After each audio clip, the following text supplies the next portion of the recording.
Olá pessoal. Tudo bem com vocês? Eu sou o Lince e finalmente estou de volta, trazendo mais um vídeo. E me desculpem pela demora, mas tive umas coisas para resolver na minha vida pessoal. E daí não pude trazer vídeo. Mas o que importa é que eu estou de volta. E hoje vamos dar uma analisada na situação do Vila Nova e ver o que precisa ser feito para conquistarmos o acesso. Mas antes de começar, deixe seu like e se inscreva no canal. Feito isso, então vamos lá. E bom, o Vila fez um ótimo início de campeonato. E estava liderando a Série B até a 17ª rodada. Mas depois da derrota pro Londrina, a equipe desandou. E acabou fazendo apenas um ponto em 5 partidas, e caiu para 8º. E o Geliezer do canal Futebol 62 explica nesse trecho o que houve. Quem conhece o meu trabalho, acompanha as minhas versões, as minhas opiniões, sabem que eu sou uma pessoa quase sempre aversa à troca de treinadores. Eu tenho para mim que a troca de treinador no Brasil, ela é um mito. A gente acredita que trocando o treinador soluciona os problemas.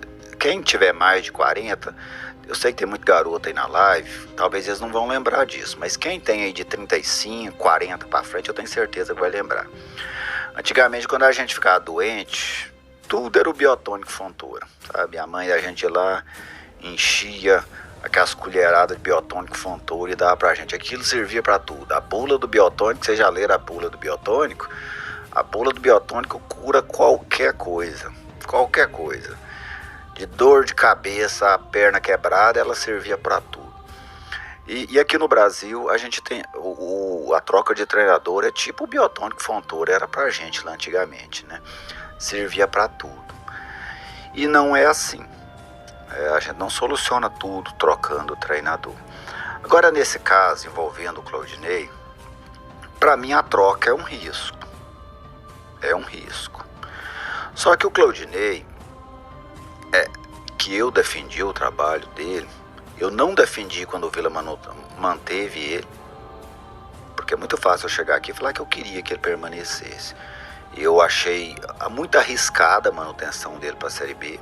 Citei na época que eu não tinha a confiança que a diretoria do Vila tinha nele, mas que eu parabenizava o Vila por isso, porque você tem que ter convicção nas suas coisas, você tem convicção, você tem que fazer. E aí o Vila manteve ele e deu certo. Esse é o primeiro aspecto. Mas recentemente, eu acho que o Claudinei, depois eu te falo do Marquinhos, tá? É porque como eu não fiz os programas, eu não falei do Claudinei aqui. O Claudinei não se ajudou. Tem horas que você tem que se ajudar também. Eu achei que o Claudinei não se ajudou. Vamos pegar, olha só. O Vila, no primeiro trimestre, foi um fracasso. Os resultados. Eliminado na Copa Verde, não chegou a lugar nenhum. Eliminado na segunda fase da Copa do Brasil. Eliminado nas quartas de final do Campeonato Goiano dentro de casa. Então foi um fracasso. Essa é a definição. Como é que o Vila jogava? Jogava num 4-2-3-1. Com essa linha de 3. Deixa eu ver aqui se a minha prancheta tá ajustada. Tá aqui mais ou menos ajustada. Ó, vamos pôr um 4-2-3-1 rapidinho aqui. Como que o Vila jogava? Aqui, ó. Baixar aqui um pouco. Aqui. O 4-2-3-1, correto? Deixa eu ver aqui onde é que eu tô. Essa câmera aqui tá... É isso. A linha de 4, 2 volantes, 3 armadores e um centroavante lá em cima. O Lourenço sempre jogava nessa linha criativa, ou aberto pelo lado, ou centralizado. 2 volantes, 4 zagueiros, correto? Era o esquema que o Claudinei adotava no Campeonato Goiano, Copa do Brasil, Copa Verde. Qual foi o resultado? Fracasso. O Claudinei teve uma sacada, e essa sacada deu certo. Ele mete o Vila num 4-2-4 ou num 4-1-3-2, que eu já expliquei para vocês sobre ele aqui. Ele recua o Lourenço cresce absurdamente de desempenho, transforma-se praticamente, e o time passa a funcionar muito bem. Aí chegou o momento, ele perdeu o Caio Dantas. fatalidade, perdeu o Caio Dantas. Ele não quis pegar um outro centroavante e colocar. O que ele fez? Ele voltou para aquilo que ele usava lá no Goiano. No Goiano, na Copa do Brasil, na Copa Verde. E o time, se a gente olhar, é um time muito parecido, esse time. Quem é que tem de novo nessa equipe em relação ao estadual, com a mesma formação tática? Ele tinha um lateral direito, que é o Léo Duarte, e um homem aberto, que era o Everton Brito. Eram as únicas duas novidades. O restante era o time do Goiano, os 2 zagueiros, lateral esquerdo, os 2 volantes, o Neto Pessoa, o Guilherme Parede, o Lourenço, era o mesmo time do Goiano. Com esses 2 caras novos, o Léo Duarte e o Everton Brito, que não são nem jogadores para desequilibrar jogo, essas coisas. Então o Claudinei, ele voltou a usar a mesma ideia tática, com os mesmos jogadores, ou quase os mesmos jogadores, que fracassaram no Goiano, na Copa do Brasil, na Copa Verde, dentro da Série B. E qual foi o resultado? O resultado foi o mesmo. Porque o Claudinei fez a mesma coisa, esperando um resultado diferente. E esse costuma ser um erro humano.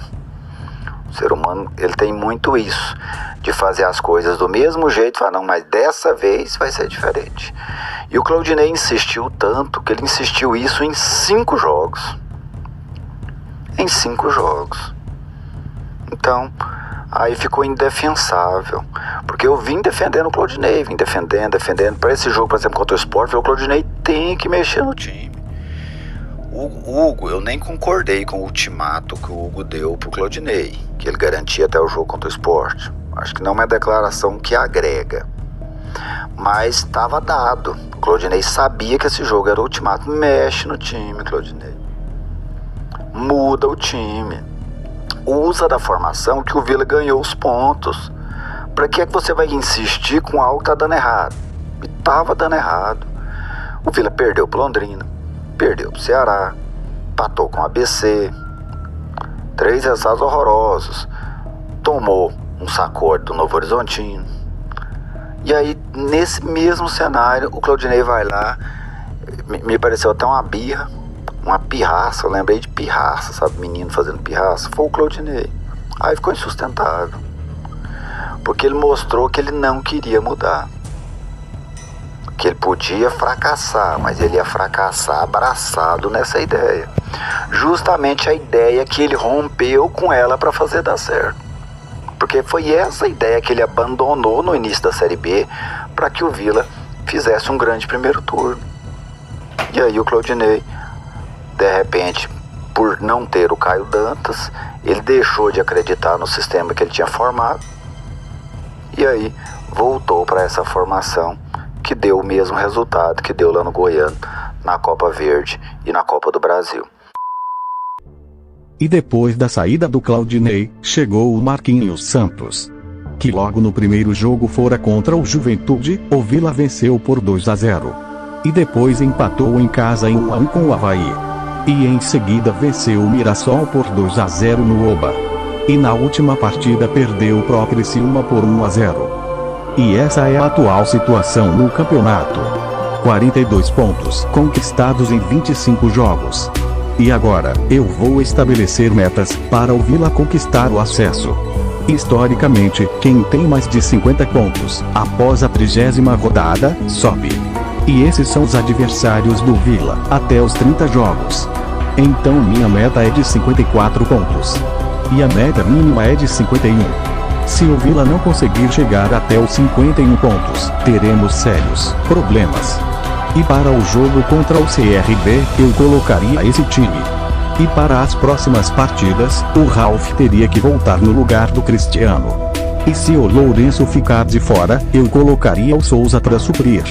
Enfim, essa é a minha opinião. Diga aí nos comentários como você escalaria a equipe. Vou terminando o vídeo por aqui, mas vou mostrar as classificações históricas até a rodada 30 para quem quiser ver. Deixe seu like no vídeo, se inscrevam no canal e até a próxima.